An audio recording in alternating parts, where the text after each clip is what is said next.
Hi friends, Cass here. I am fighting a losing battle against the sun right now. It is like directly in my eyes, so sorry if the lighting is really off for this video, but I wanted to film it and get it posted before summer hits because we're going to be talking about my summer TBR today. I have 7 books to talk about with you guys that I'm hoping to get to in the next couple of months.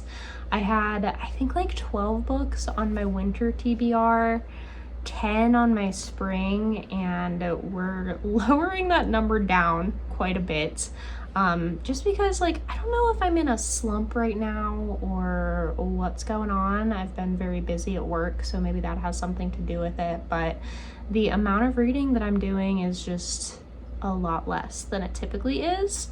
So yeah, we're kind of working through that and just vibing. I think sometimes it can be really easy to get caught up in like the numbers of it all, and I'm trying to not do that currently and just read at the pace that I'm going at. So hopefully these 7 books that we're talking about today will help me to get back into the swing of things.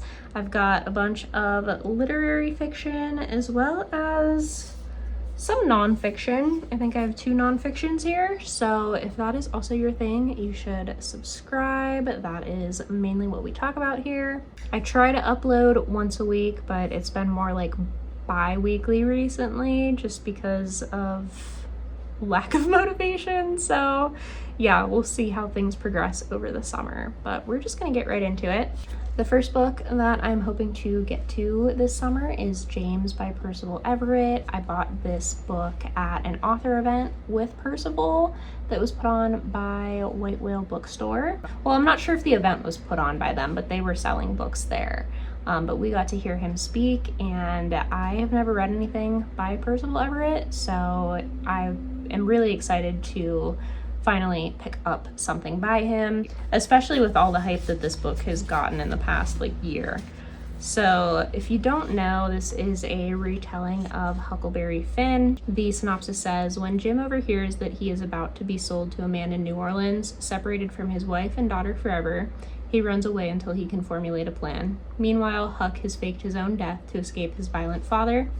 As all readers of American literature know, thus begins the dangerous and transcendent journey by raft down the Mississippi River towards the elusive and unreliable promise of the free states and beyond. Brimming with the electrifying humor and lacerating observations that have made Everett a literary icon, this brilliant and tender novel radically illuminates Jim's agency, intelligence, and compassion as never before. James is destined to be a major publishing event and a cornerstone of 21st century American literature. I've never read Huckleberry Finn. This will be my first real like exposure to that story, but I have heard that you don't fully need to have read it prior, so I'm hoping that this will work for me. Something I think a little bit different for me, so yeah, I think that this will be a very interesting experience. I would also like to read Under the Eye of the Big Bird by Hiromi Kawakami.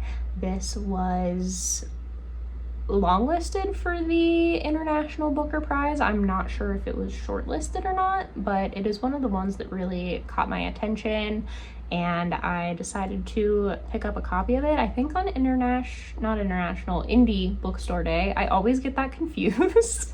If you've watched some videos that I've put out like previously this year, I've really been into kind of like more dystopian or sci-fi leaning literary fiction. I really loved I Who Have Never Known Men by Jacqueline Hartman, and On the Calculation of Volume, which was also longlisted for the International Booker. And the description of this book kind of felt like it would fit in with those two, so I have high hopes for it. In the distant future, humans are on the verge of extinction and have settled in small tribes across the planet under the observation and care of mothers. Some children are made in factories from cells of rabbits and dolphins. Some live by getting nutrients from water and light like plants. The survival of the race depends on the interbreeding of these and other alien beings, but it is far from certain that connection, love, reproduction, and evolution will persist among the inhabitants of this faltering new world.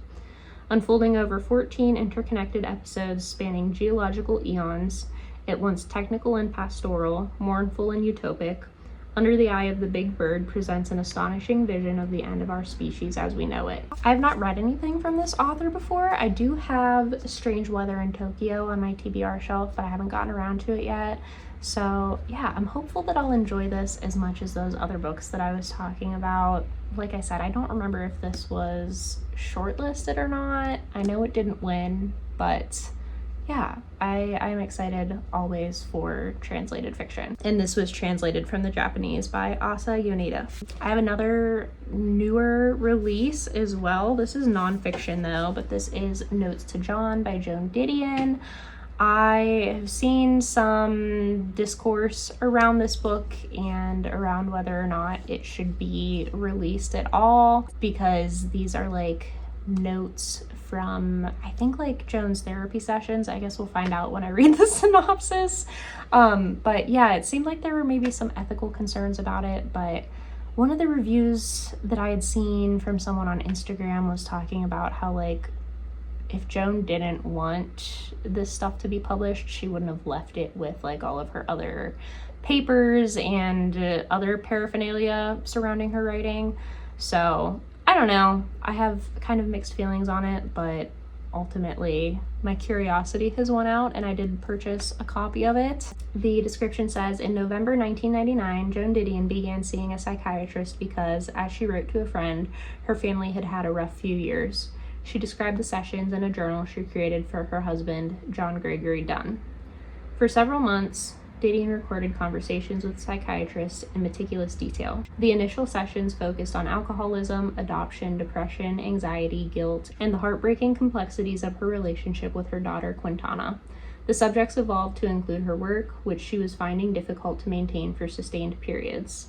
There were discussions about her own childhood, misunderstandings and lack of communication with her mother and father, her early tendency to anticipate catastrophe, and the question of legacy, or as she put it, what it's been worth.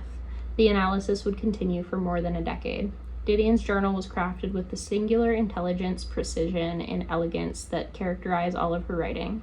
It is an unprecedentedly intimate account that reveals sides of her that were unknown, but the voice is unmistakably hers, questioning, courageous, and clear in the face of a wrenchingly painful journey. I've previously read The Year of Magical Thinking and Blue Nights by Joan Didion, and really was touched by both of those books, really loved both of those books. So I'm curious to see how this kind of acts as a companion piece to those two.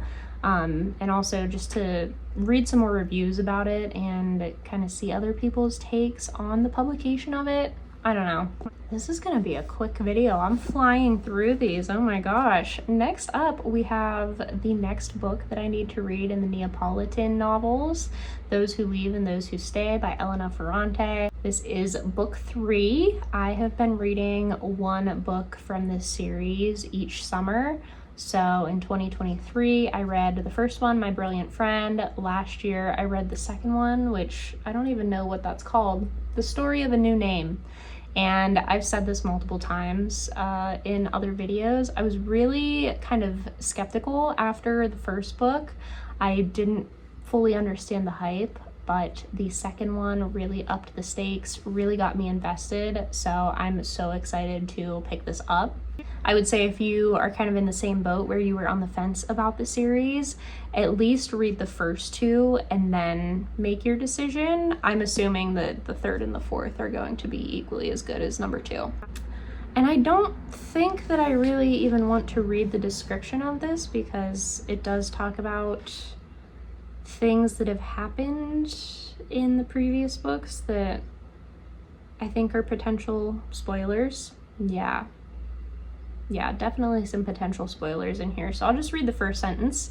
Set in the late 1960s and the 1970s, Those Who Leave and Those Who Stay continues the story of the feisty and rebellious Lena and her lifelong friend, the brilliant and bookish Elena. And that's really all you need to know. It's about female friendship, great writing. If you're watching this channel, you probably already know all about these books, so we're just gonna leave it at that. Another book that I would like to read this summer is a New York Review of Books edition, which I have many on my shelf.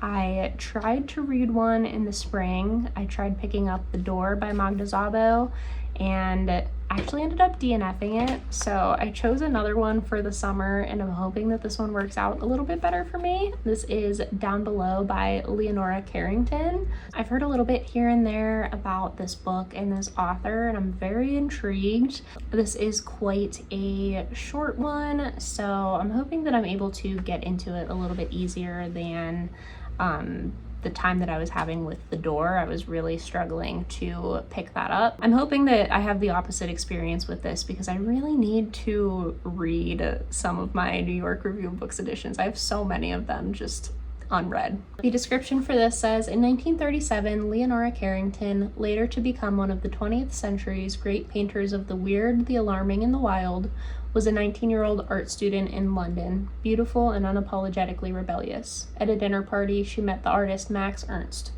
The two fell in love and soon departed to live and paint together in a farmhouse in... Oh, I'm kicking the tripod. In 1940, the invading German army arrested Ernst and sent him to a concentration camp. Carrington suffered a psychotic break. She wept for hours. Her stomach became the mirror of the earth, of all worlds in a hostile universe, and she tried to purify the evil by compulsively vomiting. As the Germans neared the south of France, a friend persuaded Carrington to flee to Spain. Facing the approach of robots, of thoughtless, fleshless beings, she packed a suitcase that bore on a brass plate the word revelation. This was only the beginning of a journey into madness that was to end with Carrington confined in a mental institution, overwhelmed not only by her own terrible imaginings, but by her doctor's sadistic course of treatment. In Down Below, she describes her ordeal, in which the agonizing and the marvelous were equally combined, with a startling, almost impersonal precision and without a trace of self-pity. Like Daniel Paul Schreber's Memoirs of My Nervous Illness, Down Below brings the hallucinatory logic of madness home. This sounds like it's going to be just very thought-provoking, maybe kind of a difficult read, but I'm really curious to see how I find it. I would also like to make a little bit more progress on my Annie Ernaux project. I would like to read The Use of Photography by her. This was also in collaboration with Marc Marie and translated by Allison L. Strayer.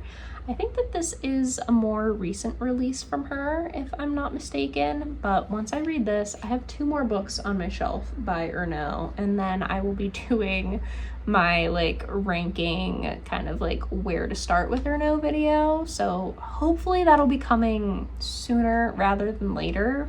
This seems like it's gonna be a little bit different from Ernaux, but I'm really excited for it. There are photographs in here, and they're in color, which is exciting.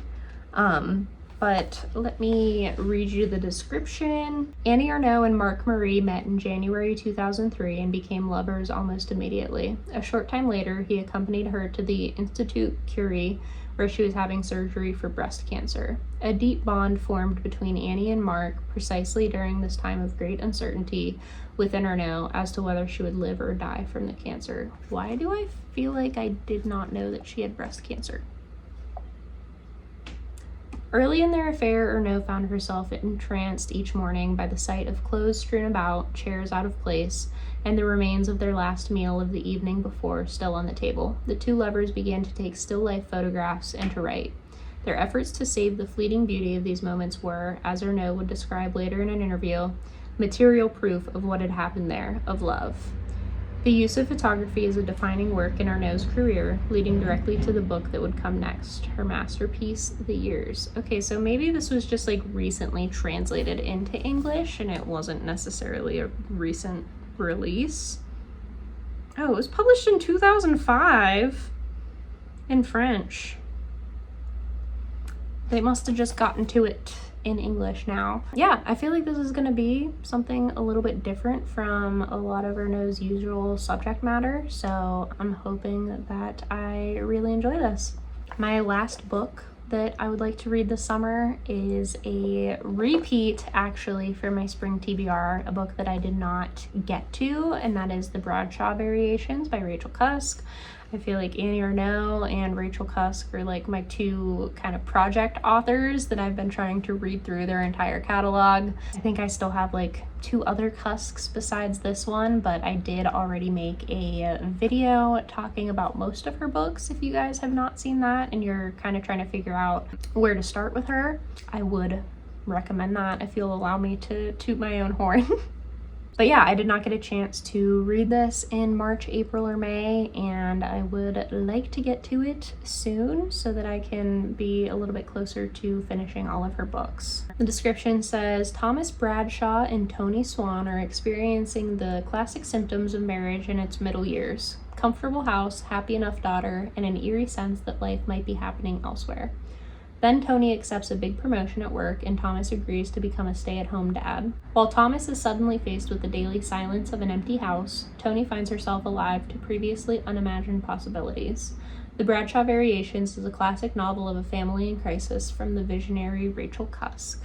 This is kind of giving me similar vibes to Arlington Park, which is my favorite of Cusk's novels, so I'm hoping that I enjoy this one just as much as I did that. I think the kind of commentary on like gender roles and domesticity will be in conversation with each other between those 2 books. All right, and there we have it, the 7 books on my summer TBR. I'm obviously hoping to read more than 7 books, but we'll see how things go. I would love to hear what you plan on picking up in the next couple of months, and if you have any like summery book recommendations, drop a comment and let us know. And I will talk to you guys in the next one. Bye!